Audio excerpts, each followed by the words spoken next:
লোভী শাশুড়ির শাস্তি। ঝর্ণা বালা প্রতিদিন সকালে উঠেই প্রথমে রান্নাঘরে ঢুকতেন। নিজের জন্য মোটা দুধের ভাগটা আগে আলাদা করে রাখতেন।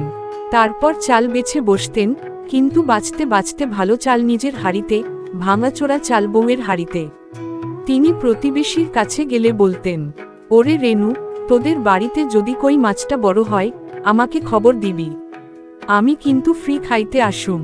গ্রামের হাটে গেলেও তিনি পাঞ্জা লড়তেন দামাদরির নামে। হাঁস কিনতে গেলে হাঁক দিতেন, আরে এত দাম কেন? আমি ঝর্ণা বালা, আমারে কমে দিতে হবে, না হলে তোর হাঁস কিনে আমি ডিমও দেব না।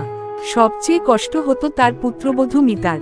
মিতা শহরের মেয়ে, পড়াশোনা করে ভদ্রভাবে সংসার করতে চেয়েছিল, কিন্তু শাশুড়ির লোভের কারণে তাকে সারাদিনই লড়তে হতো। একদিন সকালের ঘটনা, মিতা রান্না করছিল, হাঁড়িতে তরকারি চাপিয়ে একটু নুন দিল। হঠাৎ পিছন থেকে শাশুড়ি ঝর্ণা বালা এসে বলল, এই মিতা, নুন বেশি দিস না, নুন বেশি খেলে শরীর খারাপ হয়। মিতা অবাক হয়ে দেখে শাশুড়ি নিজে হাতে বড় একটা চামচ ভরে গরম গরম তরকারির মধ্যে মাছের টুকরো তুলে মুখে পুরে নিল। মিতা ভেবে ভেবে হাসল, শরীর খারাপ হয় নাকি শুধু আমারটার? তার নিজের শরীরে তো লোভের ইটের দেয়াল গড়ে উঠছে। এমন দিন যেন প্রতিদিনই ঘটত। বউ যত্ন করে রান্না করলে শাশুড়ি আগে বসে সব থেকে বড় মাছের টুকরোটা তুলে নিত। গ্রামে ধীরে ধীরে সবাই বুঝতে পারল ঝর্ণা বালার আসল চেহারা। একদিন পাশের বাড়ির কাকিমা হাসতে হাসতে বলল, ওরে, ঝর্ণা বালা তো মাছের লেজটাও নিজের হাঁড়িতে রেখে দেয়, বউয়ের হাঁড়িতে শুধু কাটা। আরেকদিন গ্রামের মেলায় সবাই চপ সিঙ্গারা খেল। ঝর্ণা বালা সেখানে গিয়েও এমন কাণ্ড করল যে হাসাহাসি পড়ে গেল। তিনি সিঙ্গারার দোকানে গিয়ে বললেন, ভাই, একটারে কেটে 2 টুকরো দাও, আমি অর্ধেক টাকা দিব। লোকজন হেসে খুন।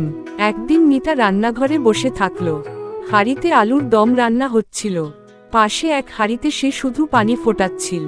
শাশুড়ি এসে তাকিয়ে বলল, কি রান্না হচ্ছে রে? মিতা বলল, এটা আলুর দম, আর ওটা বিশেষ অতিথিদের জন্য, অনেক দামি। শুনে ঝর্ণা বালার চোখ চকচক করে উঠল।